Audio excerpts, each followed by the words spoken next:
John and Emma came to me feeling frustrated. Life wasn't moving forward. They were putting in the effort, working hard, setting goals. Yet opportunities always seemed just beyond their reach. So instead of beginning with their business, I asked them to describe their home. They started talking randomly about the sitting room. Then John suddenly interrupted. "That sofa drives me mad. I'm always banging into it. It sticks out into the doorway." This doorway connected the sitting room with their bedroom. The sofa only protruded about 10 centimeters, but they'd lived with it for 11 years. The way I currently understand the outer mirror is this. Doorways consistently seem to represent access. Whenever I notice a doorway that's difficult to use or blocked, I become curious because life appears to be asking, where does access feel restricted? In this case, the access between the room where they experienced everyday life and the room where they rested and restored themselves was literally interrupted every single day.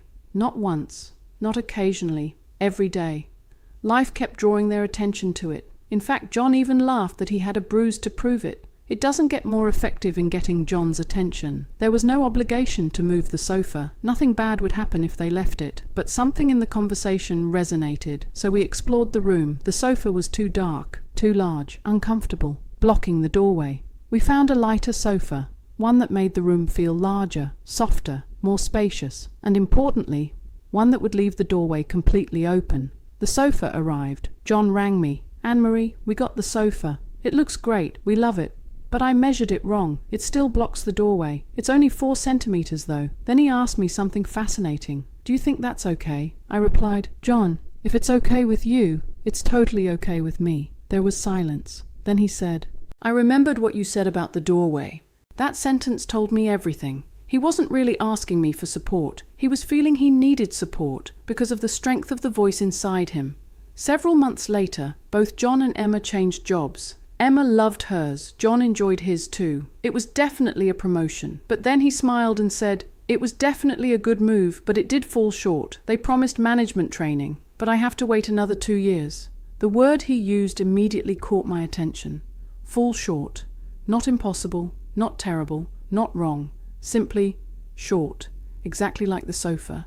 Exactly like the doorway. Exactly like the access. So what's the takeaway? Here's what I found fascinating. The sofa wasn't predicting John's future, nor did it magically create his experience.